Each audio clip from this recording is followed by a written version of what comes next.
கள்ளக்குறிச்சி மரசிற்ப கலைக்கு புவிசார் குறியீடு வழங்கப்பட்டுள்ள நிலையில் சான்றிதழ் பட்டியலில் விஸ்வகர்மா சமூகத்தின் பெயர் இடம்பெறவில்லை என குற்றச்சாட்டு எழுந்துள்ளது.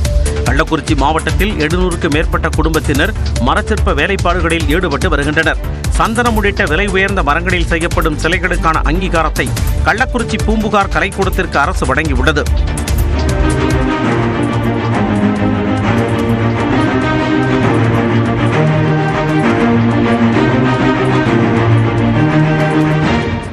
இந்த மரச்சிற்ப கலைக்கு அரசு புவிசார் குறியீடு வழங்கி பெருமைப்படுத்தியுள்ள நிலையில் புவிசார் சான்றிதழ் பட்டியலில் விஸ்வகர்மா சமூகத்தின் பெயர் இடம்பெறாதது ஏமாற்றம் அளிப்பதாக அச்சமூக மக்கள் தெரிவித்துள்ளனர். கல் சிலையாக இருக்கட்டும், பித்தளை சிலையாக இருக்கட்டும், மர சிலையாக இருக்கட்டும், எல்லாருமே நம்ம விஸ்வகர்ம சமூகத்தில் தான் வந்திருக்கோம். ஆனால் இந்த விஷயத்தில் அதை கவனிக்காமல் விட்டுட்டாங்க. அதையும் பூர்த்தி பண்ணி எல்லாரையும் மகிழ்விக்கணும்னு நான் தமிழக அரசை கேட்டுக்கிறேன். தமிழ்நாடு முழுவதும் பரவலாக சிற்ப வேலைப்பாடுகளில் ஈடுபட்டு வரும் விஸ்வகர்மா சமூகத்தின் பெயர் புவிசார் குறியீடு பட்டியலில் இடம்பெற வேண்டும் என்று கோரிக்கை விடுத்துள்ளனர்.